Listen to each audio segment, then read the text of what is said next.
na altura, eu era um jovem estagiário e o meu regente não me permitia grandes avanços. Quando ele adoeceu, me deu esse tema, não podia tratar esse tema, e preparei umas notas, e o meu sonho é publicar um livro um dia desses sobre intervenção de terceiros. Então, quando surgiu esta oportunidade, não podia deixar, e queria agradecer ao Gilberto por me ter desafiado a abordar este tema. Quando estava a preparar, li muitas coisas relativamente a ele, mas e não posso deixar de cumprimentar aqui algumas das pessoas presentes, em particular a minha professora, a minha orientadora, a professora Paula Costa e Silva, porque o primeiro tema que eu li dela já em 2010, se a memória não me falha, quando decidi escolhê-la como minha orientadora de doutoramento, foi justamente um artigo sobre a intervenção de terceiros em Portugal e na Itália, que escreveu e publicou numa revista brasileira com uma jovem autora italiana. Portanto, já acompanho o tema também sobre a intervenção de terceiros na arbitragem desde esta altura. O tema da intervenção de terceiros na arbitragem parece um contrassenso. Todos nós, quando falamos da arbitragem, falamos da convenção, falamos do compromisso, da necessidade de existir um acordo para que, no âmbito da autonomia privada, o litígio seja resolvido através da arbitragem. Então, quando se fala da possibilidade de terceiros que não subscreveram essa convenção arbitral serem vinculados a ela, parece um contrassenso à arbitragem. Até parece um pouco do que estivemos aqui a ouvir sobre a intervenção, sobre a arbitragem necessária. Também é um tema que não parece fazer muito sentido. Mas, como irei tentar demonstrar, este tema não perde de vista a questão do consentimento, que é essencial na arbitragem, mas também um contrapeso, que é a eficácia relativa dos contratos. Todos nós sabemos sobre esse princípio extremamente importante no âmbito do direito dos contratos, a relatividade do contrato, o princípio da eficácia relativa dos contratos. Então, como é que nós compatibilizamos primeiro, o consentimento, a necessidade de consentimento, em segundo lugar, o princípio da eficácia relativa, e eu estou a dizer aqui que, afinal, é possível terceiros serem vinculados pela cláusula da arbitragem. Irei, por isso, recorrer a algumas normas do direito moçambicano, alguma jurisprudência do Tribunal Supremo, direito comparado, e abordar um pouco a proposta de revisão da lei da arbitragem, mediação e conciliação. A pergunta central que se coloca é: pode um terceiro ser vinculado à Convenção da Arbitragem? Ele não assinou essa Convenção da Arbitragem.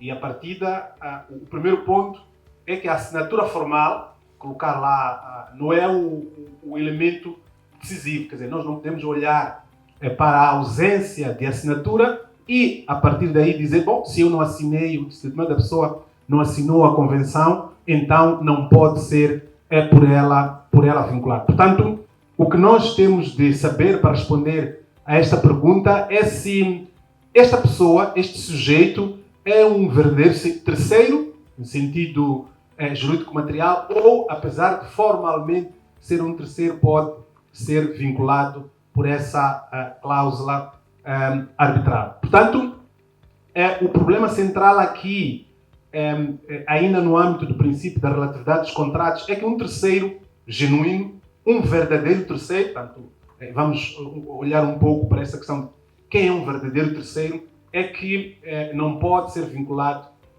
por convenções alheias. Portanto, esta questão, a resposta de vincular um terceiro só faz sentido quando haja um consentimento juridicamente imputável. Quer dizer, e esse consentimento juridicamente imputável não tem de ser necessariamente através da assinatura do documento. Pode ser uma adesão material, assunção de uma posição contratual, boa-fé e a questão da realidade econômica da operação. Portanto, e qual é o enquadramento normativo que nós podemos encontrar relativamente a este tema da intervenção terceira? Não há nenhuma norma na lei da arbitragem, em qualquer outra legislação, que estabeleça a possibilidade de um terceiro ser vinculado a uma cláusula arbitral. Esta é uma construção jurisprudencial, é uma construção doutrinária que alguns Estados acabaram adotando, porque o ponto fundamental aqui é a autonomia privada, tanto a questão do consentimento como um pressuposto da legitimidade da jurisdição arbitral. O artigo 406, número 2 do Código Civil estabelece o princípio geral em matéria de relatividade dos contratos, o princípio da eficácia relativa dos contratos. Mas quando nós olhamos para a boa-fé, para a questão da proibição de venir contra facto próprio, do comportamento contraditório, iremos perceber que, afinal de contas, é possível um terceiro que não está formalmente vinculado a uma convenção encontrar-se materialmente vinculado a essa convenção. E quais são os fundamentos que têm sido, ao longo do tempo, avançados para isso? Como disse, no caso de Moçambique e em muitos países, e no âmbito da arbitragem internacional, nós não temos uma clarificação relativamente a isso, mas existem várias situações, vários exemplos, vários fundamentos, por exemplo, a questão da teoria do grupo de sociedade. É fácil compreender que quando alguém controla uma sociedade, pode ser obrigado a vincular-se à arbitragem. A questão do venir contra factum próprio, os comportamentos concludentes, também é uma das formas de vincular a pessoa. A questão do levantamento da personalidade jurídica.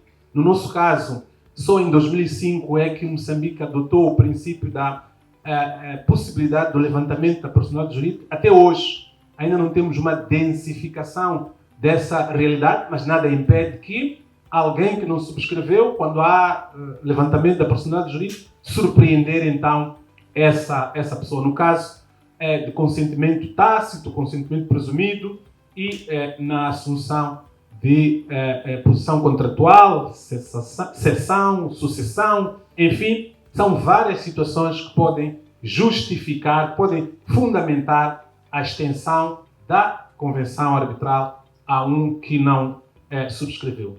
Há um caso emblemático de 1982 que vale a pena conhecê-lo para quem quer estudar este tema, sobretudo a questão do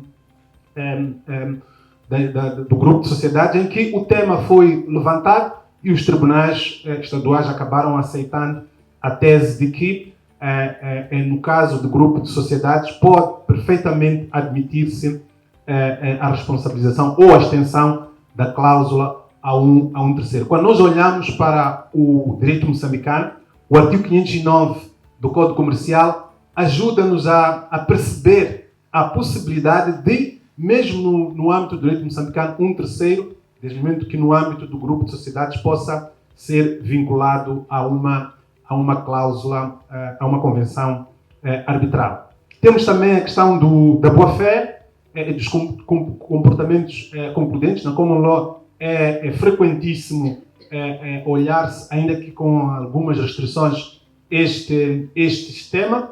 Em Moçambique nós também temos boa-fé, portanto não faz nenhum sentido que alguém possa ter um comportamento contraditório. Portanto, no âmbito da boa-fé, no âmbito da proibição de venir contra factum próprio, nós podemos explorar, podemos tentar desenvolver um pouco a possibilidade de alguém que se comportou de determinada forma ser vinculado a essa cláusula arbitral. Portanto, isto é como se fosse uma adesão material, não é uma adesão formal, a pessoa não assina, não participa, mas materialmente pratica atos incompatíveis com a recusa dessa convenção arbitral.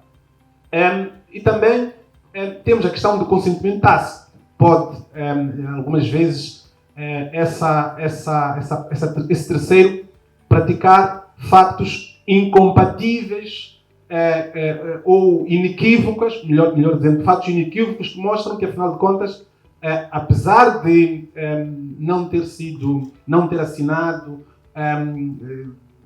poder entender-se de outra forma, mas afinal de contas a correspondência que foi trocada, as condições que foram negociadas, a execução do contrato, a ausência de oposição, enfim, pode justificar que se conclua que, afinal de contas, apesar da a arbitragem não se poder impor a um terceiro, para quem adere materialmente praticando atos, imagine, enviou um e-mail, respondeu um e-mail, enfim, um conjunto de atos que pratica que são incompatíveis com a recusa. Naturalmente que a recusa desse terceiro surge mais tarde, quando já é chamado, diz, não, mas eu não me vinculei a esta cláusula e este comportamento é que, de alguma forma, justifica a extensão dessa cláusula. Portanto, são estes alguns dos fundamentos, quando não há uma disposição legal expressa, justificam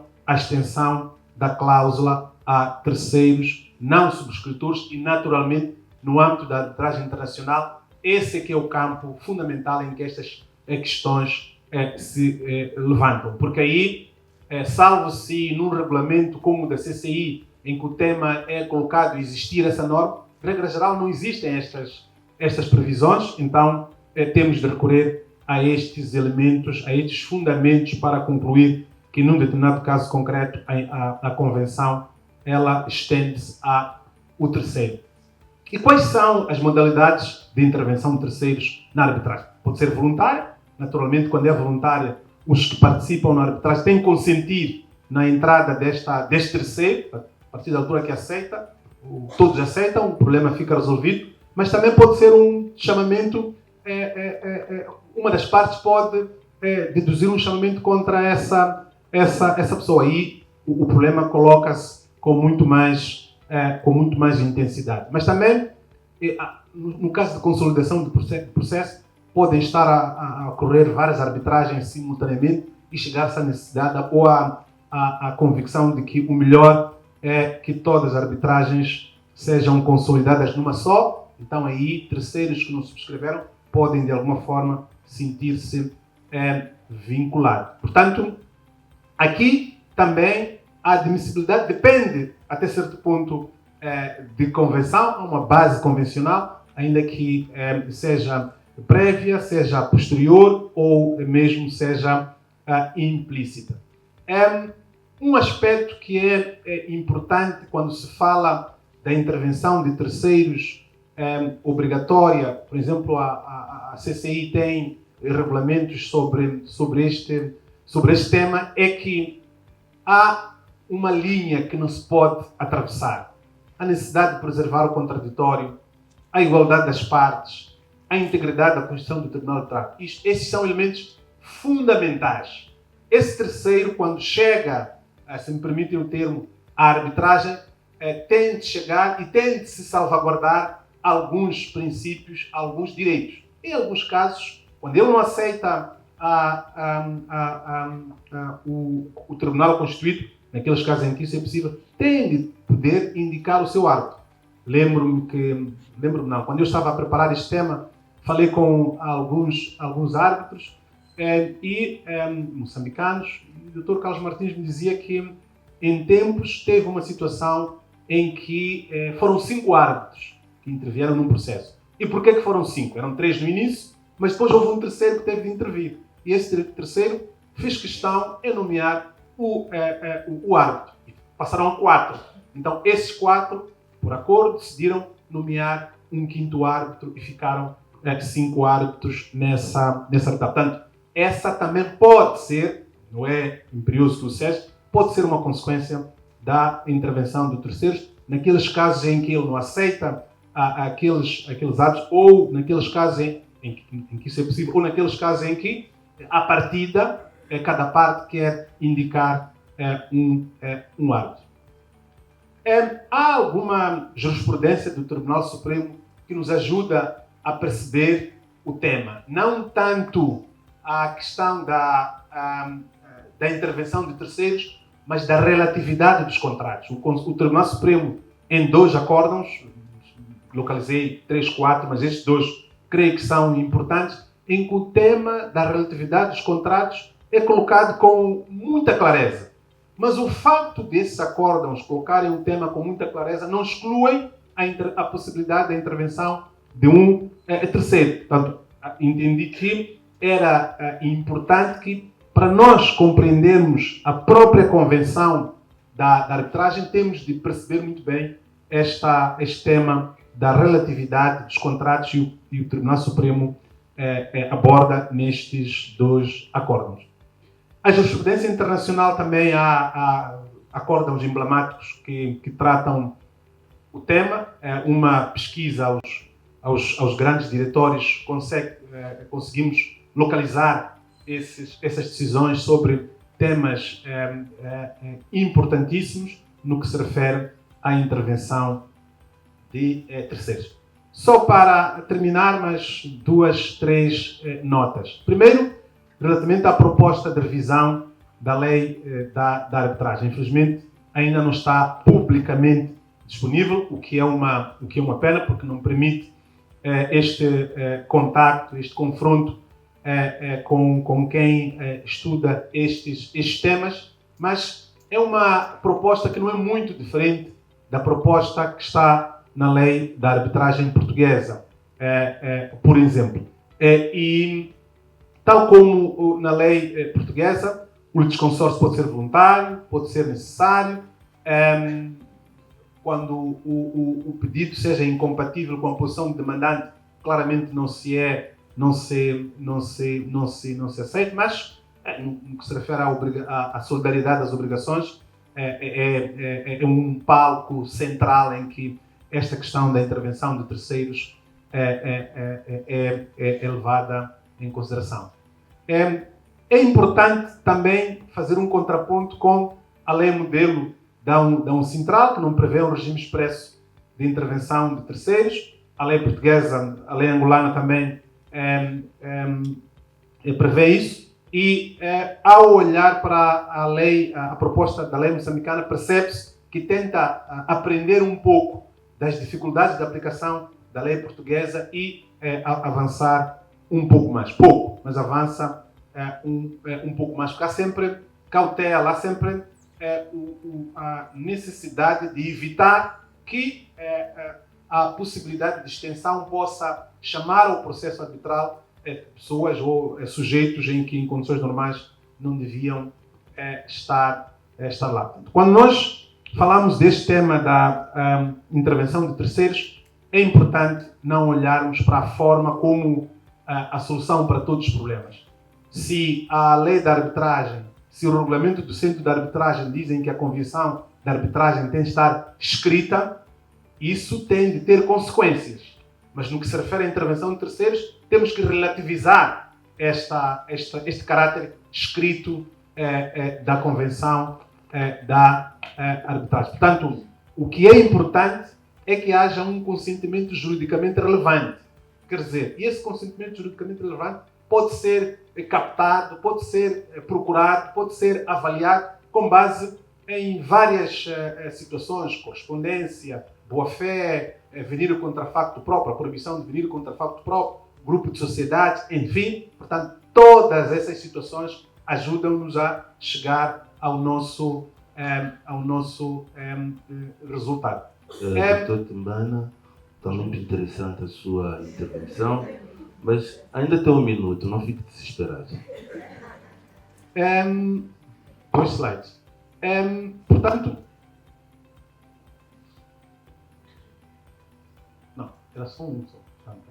Portanto, a regra é a da relatividade contratual, mas a exceção, que é esta que permite a intervenção de um terceiro que não subscreveu a convenção, exige um fundamento jurídico consistente. Portanto, quais foram os factos? Relatamos os factos e temos de analisá-los para chegar à conclusão de que o comportamento das partes, as circunstâncias do caso concreto, enfim, leva a que um terceiro, mas não um terceiro que não é um terceiro no verdadeiro sentido da palavra, veja que a cláusula arbitral a estender-se a essa pessoa. Portanto, o que interessa é que quem aderiu materialmente ao vínculo tende naturalmente poder vincular-se à Convenção da Arbitragem. Quer dizer, no caso do levantamento da personalidade, muitas vezes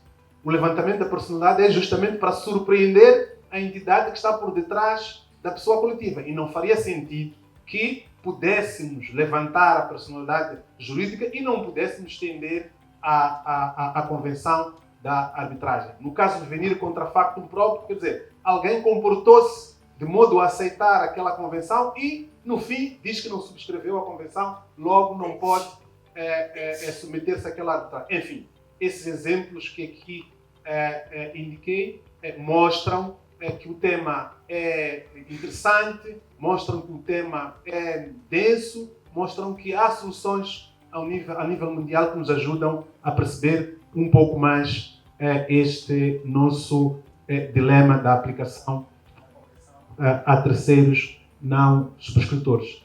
Muito obrigado. Acho que cumpri os 20 minutos. Né? Muito obrigado, Dr. Tumbano. Uma brilhante apresentação.